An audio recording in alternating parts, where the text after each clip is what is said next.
Hello and welcome to another episode of the FemiNinja Project, and thank you so much for tuning in. As always, I have a fabulous guest with me today. I consider him a friend. His name is John Rabins. He is a United States Air Force veteran. Oh, I want to stop right now just to say, John, thank you for your service. I think that's very important. He is also a retired optometrist and award-winning author whose writing career was launched within days of the loss of his home and rental property on June 11th, 2013, to the devastating Black Forest Fire in Colorado. Unbelievably, his father passed away on the very same day in California. John's first book is titled Defined by Fire: 7 Life-Changing Lessons from Devastating Tragedy. His ebook is titled Spiritual Musings from the Saddle of a Bicycle, which was written during his 90-day, 4,320-mile bike ride across the country, which served as a healing journey and an arduous trip he prepared for with the help of his dog, Obee. John, thank you so much for being here and welcome to the show. Thank you for inviting me. It's a pleasure to be here. Well, it's an honor to have you. And once again, thank you for your service in the Air Force. I read a lot about it in your book and really appreciate that. I think it's really important to honor our veterans. Thank you. So tell us, a lot of the people who are listening to this might have never even heard of the Black Forest Fire. I remember it very vividly because I live in Denver. But tell us what happened that day. Ooh, a lot happened that day, and I'm kind of numb. But I think it's the most devastating fire in Colorado history as far as the number of houses that were lost. We had another fire the year before in the Waldo Canyon, which is on the southwest part of the city, and they lost a bunch of houses there too. Mm. Um, but I was in my exam lane. I'm a retired optometrist. I sold my practice about a year and a half ago to pursue a writing career. Mhm. And I was in my optometry practice seeing a patient when I got 2 calls very quickly, within 20 or 30 minutes. The first one um, was from the lady who helps clean our home. And she said that the Black Forest is on fire. I just wanted to let you know because we had a very large, beautiful home on 5 acres. This is the one that did ultimately burn. Um, and so I was grateful for that. But I also knew that this was on a Tuesday, Mhm. and I was scheduled to fly to California the next day, a Wednesday, to help my father, who was in a hospital with a very difficult infection of his leg. And he was coming out of the hospital, and I was preparing to go help him come back home where he lives. And um, I got a call not too long after our house cleaner called, and it was my cousin Steve, and he told me that my father was dying, and that everything was shutting down. Um, Mhm. Actually, the call from Steve came a little bit later when my father died. The initial call came from my mom. She was in the hospital. She'd been married to my father for 60 some years, Mhm. and she didn't know what to do. So she said, your dad is shutting down. I don't know what to do. And so she gave the phone to our house cleaner, who was standing there in the hospital with them. Mhm. And Linda, she knows the Lord, and she said, John, your dad is dying. Would you like to talk with him before he dies? Mhm. And I said, well, if he's in a coma, which he was, how will he hear me? And she said, I know for a fact that hearing is the last sense to go. Here, John, I'm putting you to his ear. Say something. And I frankly didn't know much what to say, except I will add that, I have witnessed to my parents who came from a Jewish background. I came from a Jewish home. I was bar mitzvahed at 13. But it didn't seem to help in any way when I would witness to them. They would say, I see this Jesus is good for you, but it doesn't seem right for us. And so anyway, I had my father's undivided attention. And I said, Dad, this is your son, John. I don't know if you can hear me, but if you can hear me, I just want to let you know how much I love you. Um, and but but I've talked to you about Jesus in the past, and I want you to know that he's someone who loves you even more than I do. And he came and he died for you. And Dad, you're about to enter eternity, and it's my prayer that you would accept his invitation to come into your life before you pass on into your next one. Those are the last words that I spoke to my dad. I have no idea what transpired after that, except for the fact that he did die. And my cousin Steve then called me and said my dad had died. And so the next day when I was on an airplane, it was more to go to a funeral rather than to help my dad come home. And so there was a lot to digest. And I did not know the outcome of my house until after I was in California, sitting in my dad's study. We're keeping tabs of the news reports and everything. And it was about to head over to the funeral home with my mom and some other relatives to speak at my dad's funeral. And my wife called me and said, this, in fact, she called me outside the funeral home. She said, I know, John, that this is not a good time to tell you this, but the house is a total loss. We just discovered that it's gone. And it's hard to imagine, the immensity of that kind of a tragedy. And I did find out while I was on the airplane heading to California that the other property that I owned, we had a large property on 11 acres just around the corner from my house. It had burned also, and our renters, a Christian family, had been renting from us, and they said, we're sorry to tell you this, but it was a total loss. Everything is gone. Everything is gone. All the trees, all the buildings. There were 9 buildings, one of which was a little one-room church that was run by a holiness pastor in the late 1800s and early 1900s. And then there was a campground with some campsites. There was an old house. It was a 100-year-old house. There was a horse barn and stables, an auto repair shop, a gunsmith shop. The guy I bought it from, he was a man of many talents. So there were like 9 buildings or so that were just gone in a heartbeat, And before we go much further, I do want to say this, and I hope this message comes through the book, because these are lessons that God is still teaching me. But while there is nothing like having everything you could possibly want one minute and then having nothing the next, I would say, and I say this very, very gladly to people who ask me, I wouldn't wish this kind of tragedy on anyone, but I wouldn't trade places either, because, Cheryl, I love what God is doing in my life right now and what he's been doing over the last 10 years. And again, that's why I wouldn't trade places. I am in a better place today than I ever was before. Okay, I'm going to interrupt you just for one moment. Anytime. This is for the people who are watching this on YouTube, that you can see this is a copy of John's book.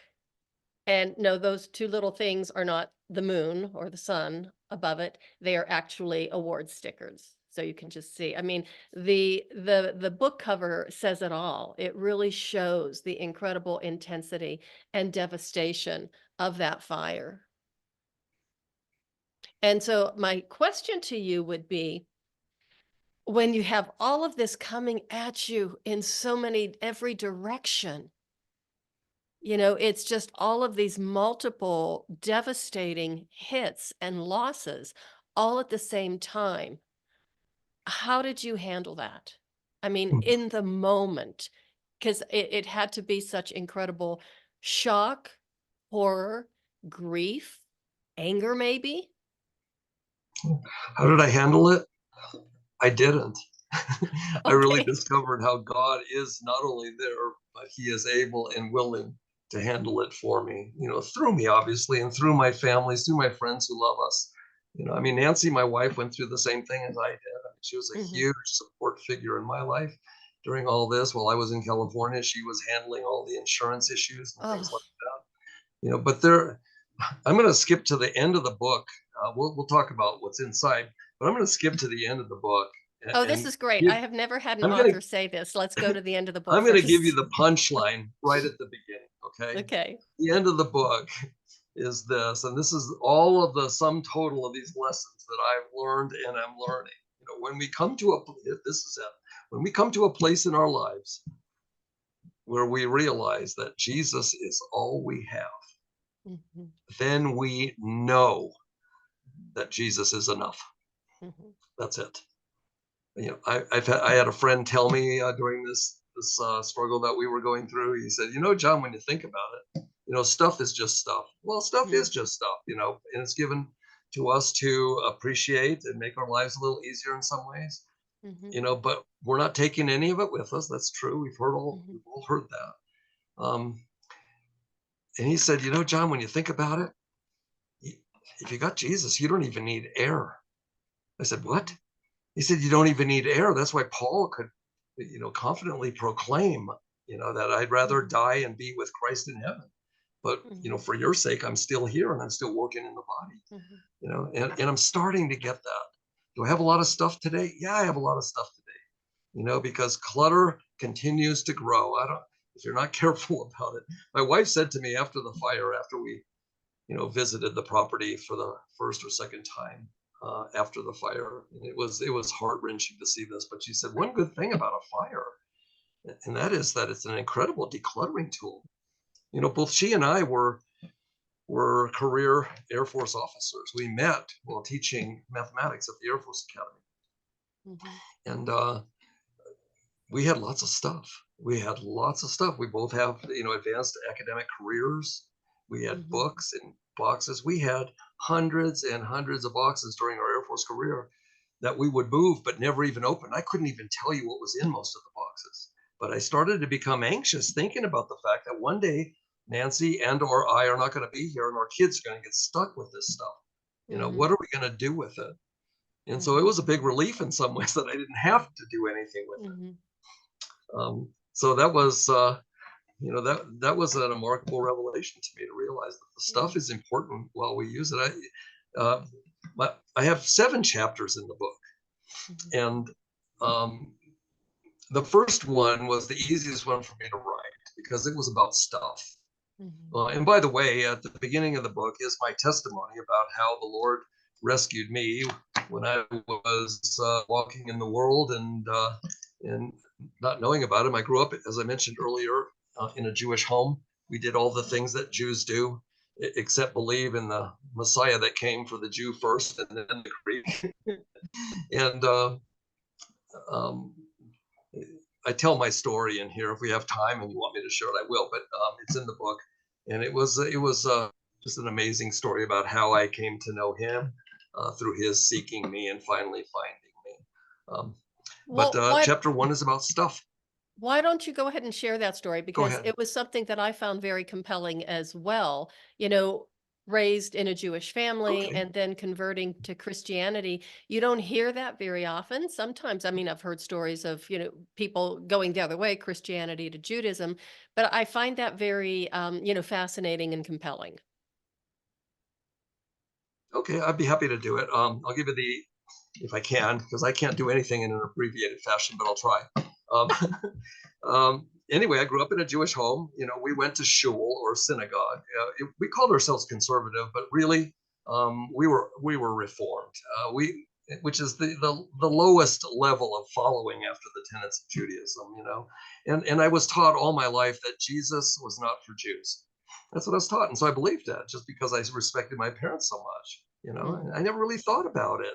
You know, um, so I remember a key event in my life occurred when I was on the gymnastics team when I was a cadet at the Air Force Academy, Mhm. and we had a, a meet, a gymnastics meet in Odessa, Texas. Mhm. Um, and I don't know if you know this, but this is how I felt. Odessa was kind of a an empty town. I didn't see much there to do. And so Mhm. 4 of us, interestingly, all 4 of us were not Christians at the time. We Mhm. have all become Christians. We have found out after the fact, much later in life, that we've all met the Lord. But 4 of us decided to go to a Southern Baptist revival meeting at a big church. And Yes, there was I a read man there that. who was, I there was a man laughed. there named Richard Hogue. Richard Hogue was just a great pastor in my mind, and he was talking about. We were, by the way, sitting in the back because we didn't want to interrupt anything, and so we went just for entertainment value, and Mhm. entertained we were because I mean he did a lot of things that upset me. He said a lot of things that upset me. Okay. And I told my friends, I said, when he's done, I'm going down there and I'm going to straighten him out. I've never claimed to have really good judgment all of the time. And they said to me, you know what, John, we'll wait for you in the foyer. You go do what you need to do. So I went down there afterwards and I met him at the altar, and he said, can I help you? And I said, yes. My name is John, and I'm having trouble with a lot of the things I heard today. He said, well, I'd like to hear. He said, would you mind adjourning this room and let's go to a quiet place where we can talk in a more private fashion? I said, oh, okay. So we went to a room and we sat down. He said, I'd like to hear what offended you. I said, well, for one, I said, you're a very articulate speaker, Mr. Hogue. I think he was called Reverend, but or pastor. Anyway, I said, but I noticed at the end of the service that you issued a call of faith for people to proclaim their faith in this Jesus of yours. And I noticed that a lot of the people who responded were young children, 2, 3, 4 years old. I don't believe they had a clue what they were doing. And that really bothers me. Cheryl, he said something that interested me. He says, you are absolutely right. He said, that happens everywhere I go, and I don't know what to do about that. So here I am patting myself on the back. And he said, what else is bothering you? So I'm making some inroads with this guy. I said, well, you talk about having faith in this God of yours. You don't know me. I did then, and I still do struggle with pride issues. And I said, I am a physics major at the Air Force Academy. I don't believe anything unless I see it with my own eyes. And he said, I can tell you're a guy who likes challenges. He says, I'm going to give you a challenge. I said, okay, go ahead. He said,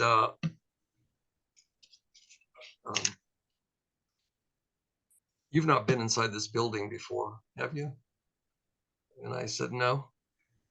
He said, so I can assume that you've not been to the city before. No, I haven't.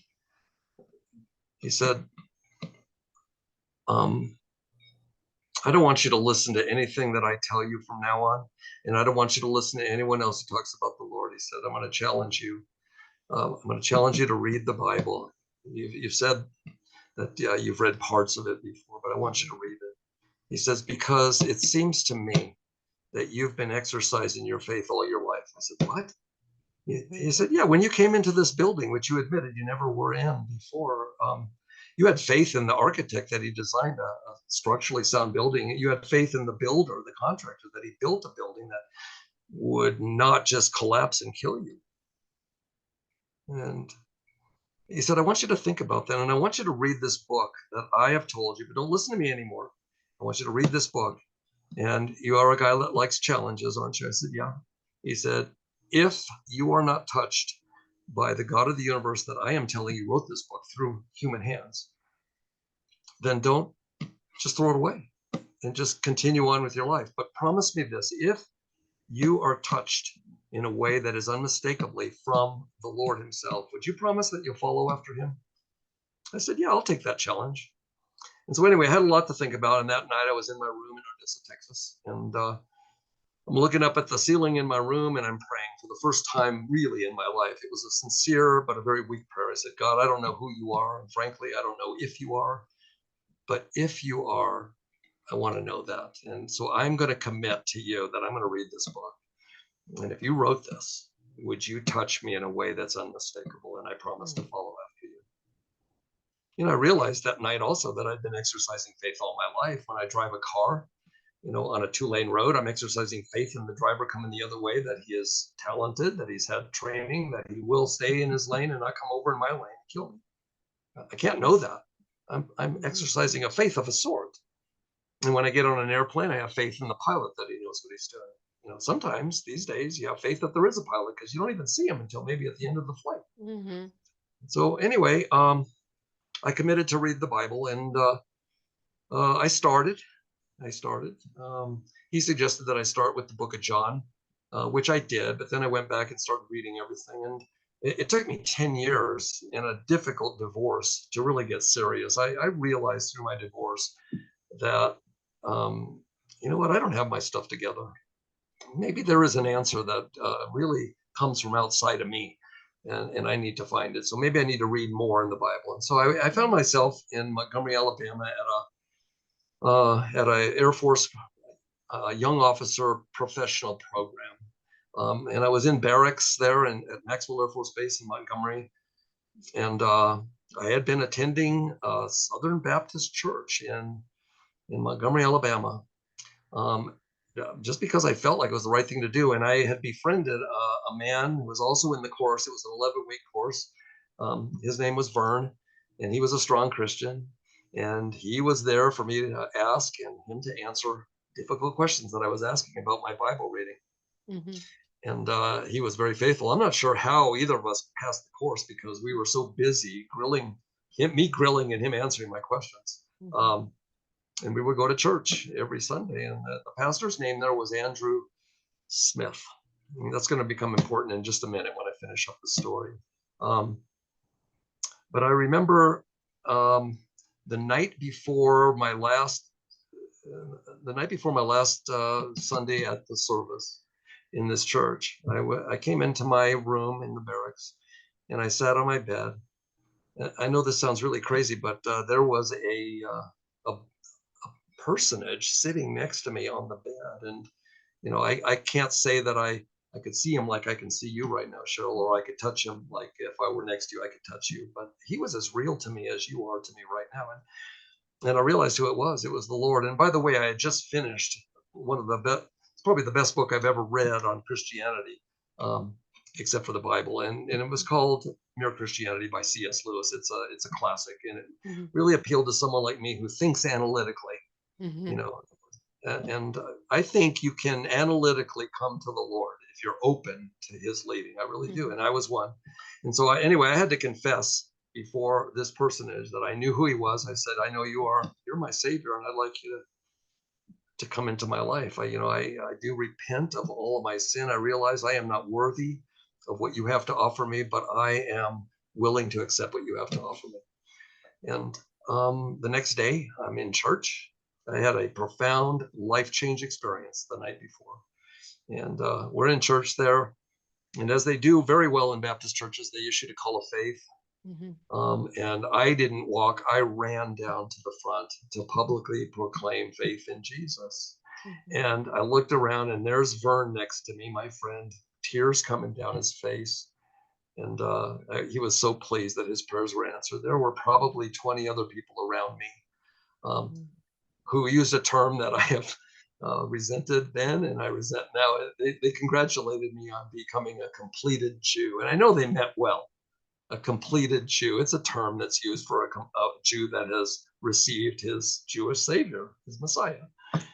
I don't like the term because I Yeah. don't see any difference between a completed Jew and a completed Baptist or a completed drunkard. I mean, we all come to him the same way.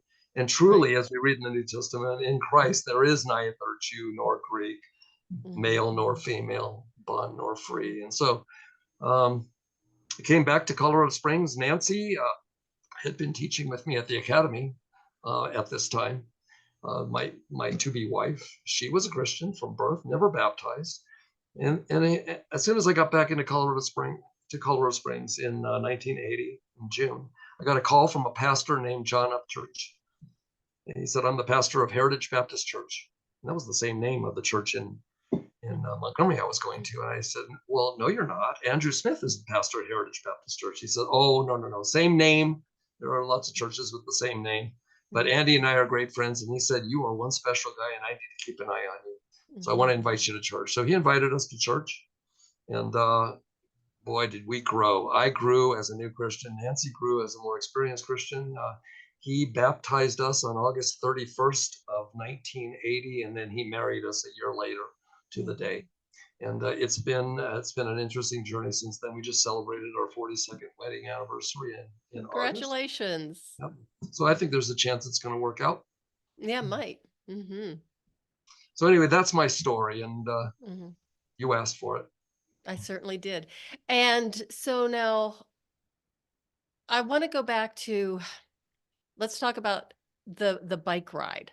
And I say Sure. bike ride like it was a small thing. So And the ebook, the spiritual musings from the saddle of a bicycle. What made you decide, or did Obee suggest it, that you take this arduous trip across the country? So No, tell Obie us how would that never. came about. Obie is really smart, but he's not that smart Okay. to suggest a ride like that. He just helped me prepare. Um, it was actually suggested by my cousin's daughter. I call her my niece in Mhm, California. She was living um, in Denver at the time, and she invited me and Nancy to come up there for lunch. And she wanted to spring something on me. She said she wants to ride a bike across the country, but she needs somebody to go with. And I said, well, what about my cousin Steve, who was a great rider? She said, oh heck no. And I said, what about your dad? He loves to ride bikes. She said, oh hell no. That speaks volumes in itself. I said, well, what about me? She said, now you're talking. Now she had lived with us for about 6 months, so she was going to school, okay. um, and so she knew Nancy and me really well. She lived in the house that ultimately burned, but she had moved out of it way before it burned. Mhm, mhm, And she said, well, great. When can we leave? I said, well, Lindsay, this was in September, I think. Um, and she wanted to leave right away. Uh, and I said, there's preparation. And I said, besides, I have a optometry practice. I can't just walk away. So anyway, she came to live with us again for a few months before our departure date on May 1st mhm, of 2018. And we got as far as um, Missoula, Montana, which is where the Adventurous Cycling Association is. And we split up for a lot of reasons I won't go into here. Uh, mhm. but I was on my own the rest of the way. And Wow. and so most of it was me, or anybody I met along the way. And again, it was a pedaling bike. I did about 50 to 60 miles a day, and I camped at night. I was carrying everything on my bike in pannier bags, and it was quite a journey. It did take 3 months to finish, and I ended up at the Yorktown Victory Monument. I don't know if you can see it. There it Yes, is. I see that. There it is. Yeah, That's this an this awesome was photo. an article that the American or the Colorado Optometric Association Oh, made nice. up on me. Right, right. Nice. And Yeah, you look a little tired in that one. Are you hunched over your bicycle I on was that? overjoyed. I was Oh, absolutely overjoyed. The last day was a pretty easy ride, and so it was a healing journey for me. yeah. And so I wrote along the way. I wrote about 16 or 17 what I thought powerful uh, devotions. Mhm, On just what I was able to see with my own eyes, this magnificent creation, etc. mhm, And yeah, like you said, it's available as an ebook, also mhm, through my website, johnrabins.com, which is really easy mhm. to remember.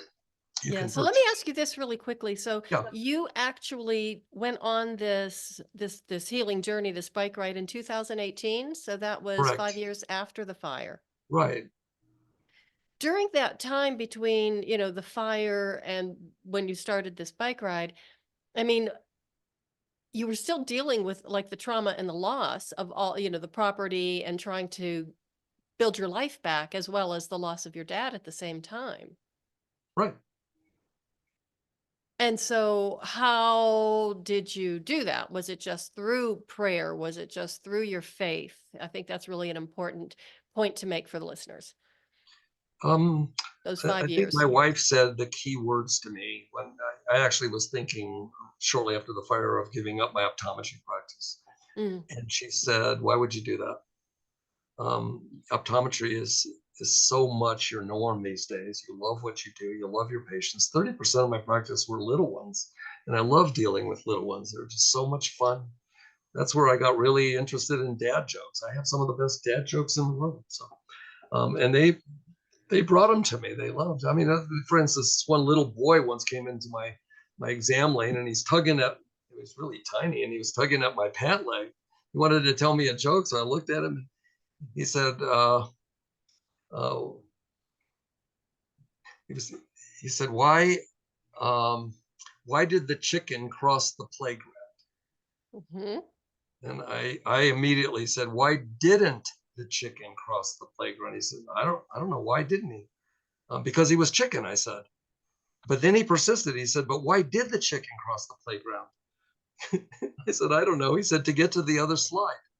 And I mean, that was just one of many just cute little jokes, you know. And when Mhm. adults would ask me if I want to hear a joke, I would say to them all the time, is it appropriate for a 7-year-old? If they Mhm. said, well, no, I said, well, keep it to yourself. It's Mhm. okay. Mhm. It's pretty But funny. uh, anyway, it's because I stayed with optometry that that was a huge reason in the answer to your question of why I managed as well as I did. You know, and I'm not sure I Mhm. managed all that well, but it was a lot better because I heeded my wife's Mhm. advice, and was able to continue on with something I truly loved. Mhm. And people just came around us in a fantastic way, in so many Mhm. ways. People from the church, you Mhm. know, when we went to sort through the rubble and gather anything that might be Yeah. meaningful. Um, I was told by my neighbor who was managing everything, he said, John and Nancy, you're not going to go looking through anything. People will find things and bring them to you. Mhm. And that was a blessing. And what was really a blessing also, honestly, is there wasn't much recovered. It was Mhm. mostly just rubble and ashes. And someone once Wow. said to me, do you know why it's worse to lose everything in a flood than a fire? And of course, this is after I lost everything in a fire. The answer is, of course, because you can still see it in a flood. You just can't use it. You might see your Mm. old Bible, but it's not usable. You know, here everything was gone. Mhm. Did you rebuild? I'm curious about that, and I'm sure the listeners are too. We started to on the same property, Mhm. and we found a contractor. We had a really nice house design, just like the old house, very much like it. I found an architect who designed it. And it's interesting how things evolve from there because we began to lose faith in the builder, and we decided to back away from the contract Mhm. and do something else. And so we were able to do that. And Nancy said something, you know, she doesn't say a lot, but when she speaks, it's usually very valuable. She said, you know, it's kind of interesting. What if we built the dream home, the home of our dreams, and still had to look at this every day? Would we want to see all this kind of destruction? And I said, you know, you're right. No. And so we ended up finding an already existing home in the northwest part of the Black Forest. We are on 5 heavily treed acres. It is a beautiful, it's not our dream home, but it is a very beautiful home and we're happy here. Mhm. Um, Mhm. so, yeah. Okay, so tell us about, the current project that you're working on. Okay. Um, okay. You want to move on from the Defined by Fire book then? Or do you Well, want? I think you've covered it pretty well, and you've given us a lot of information from it, and I just want to make sure that they have enough interest that we don't want to give away the full story. Let, Again, let me I just because go let ahead. me do this. Let me just capture the essence of each chapter real quick. Okay. Okay. Chapter 1, I'm not defined by what I own. I'm defined by him who owns me. Okay, Okay. too many people draw their distinction and value based on their sports car or their sports teams or their career. Okay, I'll let Mhm. you take it further from there. Chapter 2, I'm not defined by what I've done. Okay, I am a performance based individual. I always grew up believing that to be loved and accepted, I had to perform and perform well. And Mhm. indeed, I did in Mhm. so many areas. Okay, but I'm not defined by what I've done. I am Mhm. defined exclusively by what he's done Mhm. on a cross. Number 3, I'm not defined by my tragedies or dark places. I'm defined by him who carries me through the dark Mhm. places, and he is the light in the Mhm. darkness. Chapters 4 and 5 have to do with thinking. I'm Mhm. not defined by what I think, chapter 4. Mhm. Okay.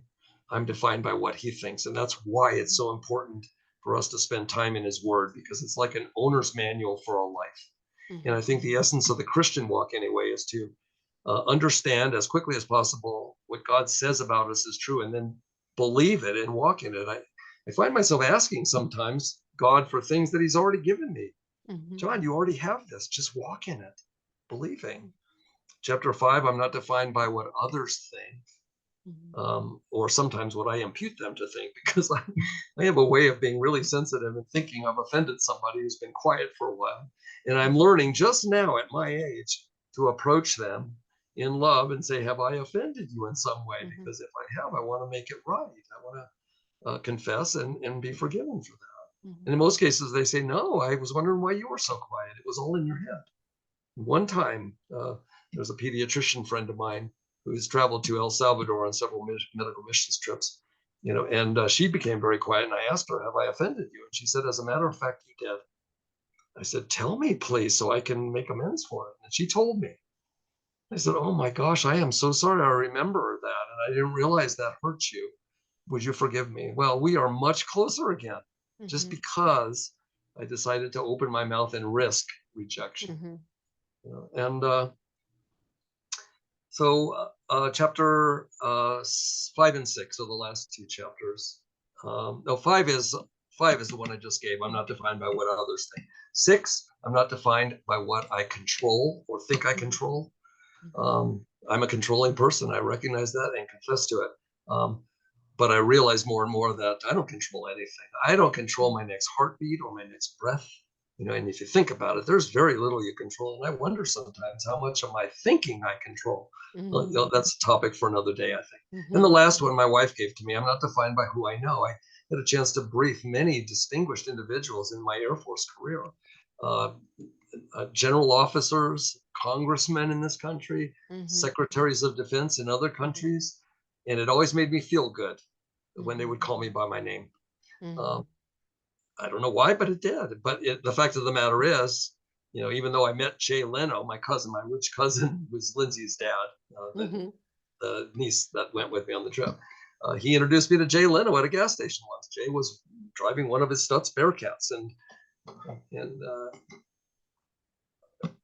I'd remember him, but he wouldn't remember me. So the bottom line is, I was at a medical missions trip after the fire. I decided to Mhm. go on it, even though Rhonda, the pediatrician who went on it with me, said, "You may not want to go." And I said, "I am going to go. I think it's important." She said, "Would you preach while there?" And I said, "Preach? I'm not a preacher." She said, "Just talk about whatever the Holy Spirit leads." And so Mhm. I just went through the lessons I'm learning through tragedy, and there were some people who were not Christians in the audience. And I said, "So if you feel like you are valuable because of what you own or what you've done or your tragedies, or what you think or what others think, or if you feel special because of what you think you control or who you know, let me introduce you to someone who doesn't care about any of that. And his Mhm. name is Jesus." Mhm. And out of that came the book. Okay, and that's all I'm going to say about the book today. Um, but what I'm working on now is a very difficult series of articles Mhm. that are called. By the way, I think you mentioned the title of the Spiritual Musings from the Saddle of Mhm. a Bicycle book. I've started a Spiritual Musings series. I've Mhm. done one that hasn't been published yet, but it's Spiritual Musings from the Margins of a Bible. I have written extensively over my Bible margins since Mhm. 1981 when Nancy gave me my first Bible.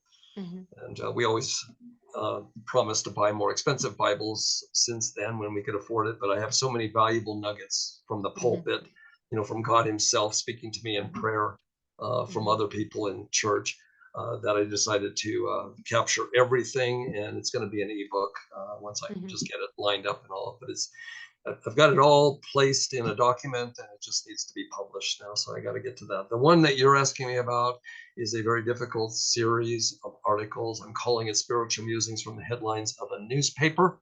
Mhm.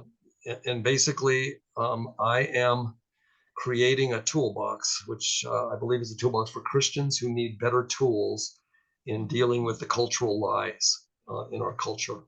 So each of these is a fairly short piece, each Mhm. chapter, on a cultural lie. And these are from my perspective, and I believe from a godly perspective, at least I hope so. Things like skin color. I mean, I've been asking Mhm. myself questions. Why is skin color, something truly only skin deep, so divisive to us? Mhm. I don't get that. And Mhm. and gender identification. Okay, that's Mhm. something you hear a lot these days.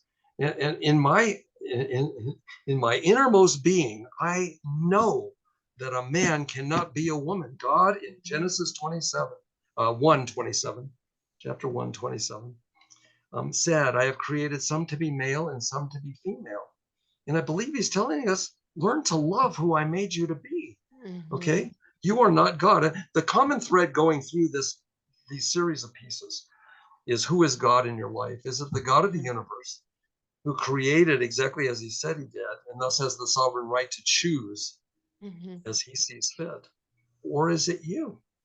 You know, Mhm. who is really the writer of your history? Is it God or is it you? Okay. I write on evolution in Christian faith. I used to believe in evolution until I Mhm. started looking around and I'm thinking, it doesn't make any sense to me. Okay. Mhm.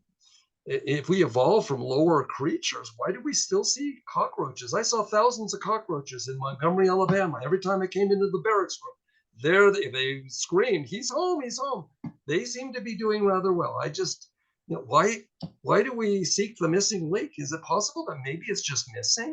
Maybe God Mhm. created as He said. Anyway, I start each of these pieces with a ludicrous story, Mhm. crazy story that no one would believe until they're faced with the fact that they might be believing the exact same lie about themselves. That's how I'm trying to put this together. Okay, And so yeah, it sounds like quite a task. So for the listeners, how would they access this? Is this is going to be another ebook? no, this is going to be a hardbound book. I, I, this is going to sound like I'm being boastful, and I hope it doesn't. But I've been offered 2 contracts on this by reputable publishers, but I'm not ready because I wanna finish and get it edited properly first. Okay, Mhm. and one of these is a very reputable publisher I met at a Christian Writers Conference in Florida this last October. In fact, the owner of the publishing company called me and said, "Hey, I'm still really interested in publishing this thing. And, do you need more time?" And I said, "Yeah." She said, "Well, I'm here when you're ready." Uh, Mhm. and again, I don't mean that in a boastful way. It's just that I feel compelled, especially in the times we're living. Yes. These lies are propagating in culture today like I've never seen before. Mhm. And sanctity of human life is another hot button topic. Mhm. I happen to believe, that Mhm. God created us in our mom's womb at conception. I happen to believe that. I Mhm. see that in the scripture. Now, am I to Mhm. believe God or am I to believe my feelings or what I'm hearing from someone else? Um, Mhm. to me, it's cut and dry. It's cut and dry. Mhm. And people have said, "Don't you believe in a woman's right to choose?" I say, I do, but I believe that that right ends in a bedroom. I'm Mhm. sorry, but that's the way I feel. That little life doesn't belong to her. She's just entrusted with Mhm. his care or her care. Mhm. That's how I feel. Um, and so, my heart breaks for what's happening in our culture today. And that's why I feel Mhm. so compelled to write. So when the book does get published Yes, and is released, it obviously will be accessible through your website. it will be. Okay. Yeah. Okay. In Well, fact, my ebooks will be available. There are two, as I was starting to talk about earlier. Um, mhm. there are 2 books available on my website. It'll take you to the Amazon site right now. Okay. Okay. Um, and the one is Defined by Fire, and the Mhm. other is Spiritual Musings from the Saddle of a Bicycle. But Mhm. hopefully soon we'll have Spiritual Musings from the Margins of a Bible. And Mhm. hopefully soon, before the end of this year, we're going to have Spiritual Musings from the headlines of the newspaper, which is again that toolbox for Christians dealing with a culture of lies. And it makes it really difficult for us to speak with people who are caught up in these lies. So hopefully this will be a simple tool for each of the lies Mhm. that can be used, maybe and hopefully effectively. Mhm. And then I think I did see on your website, which by the way is absolutely beautiful, that you do offer a gift, or did I just make that up because I was tired this morning? Oh, I do. I do. It's just an opt-in gift to my newsletter. I have a Oh, newsletter that's now that yeah. comes out every month, and you're a subscriber to it. I know that. Yeah. I know I am. Yeah. Yeah, yeah. I saw your name, and I'm grateful for that. But anyway, if you sign up for my newsletter, you'll get a gift of an article that I wrote.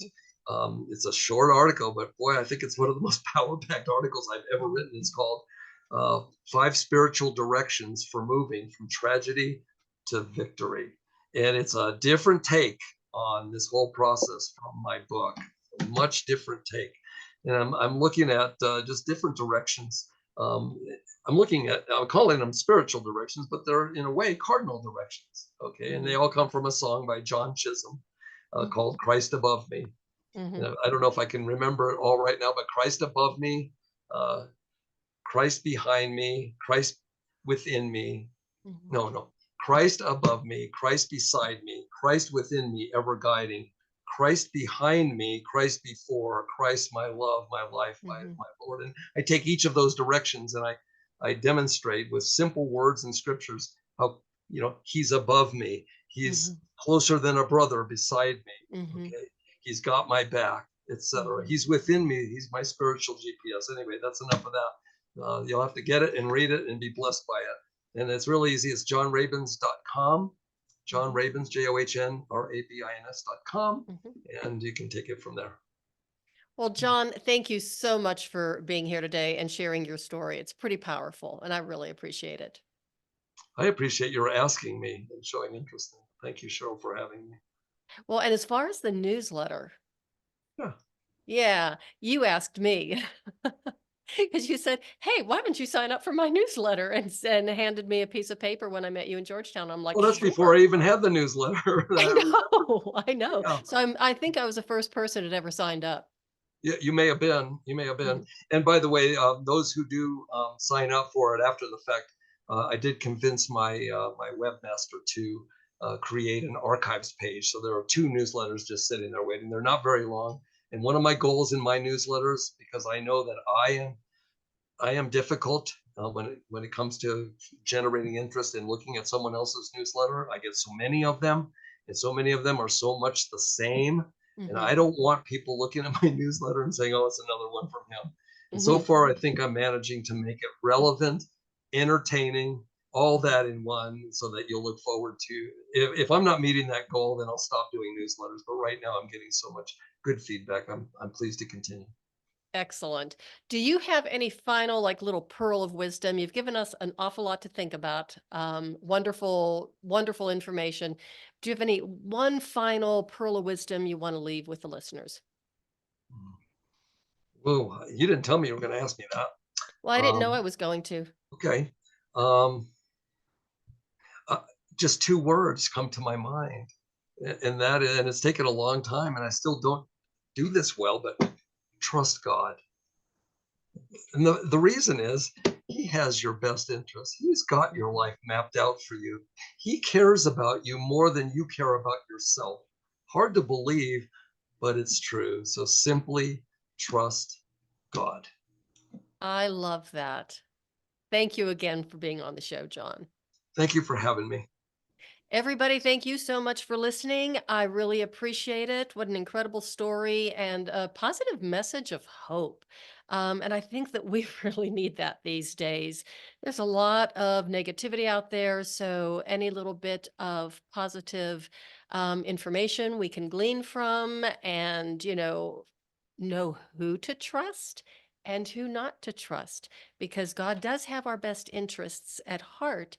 And I kind of think that some of the people who are telling us those untruths maybe don't. So make the right choice and just trust yourself. And that is the way of the FemiNinja.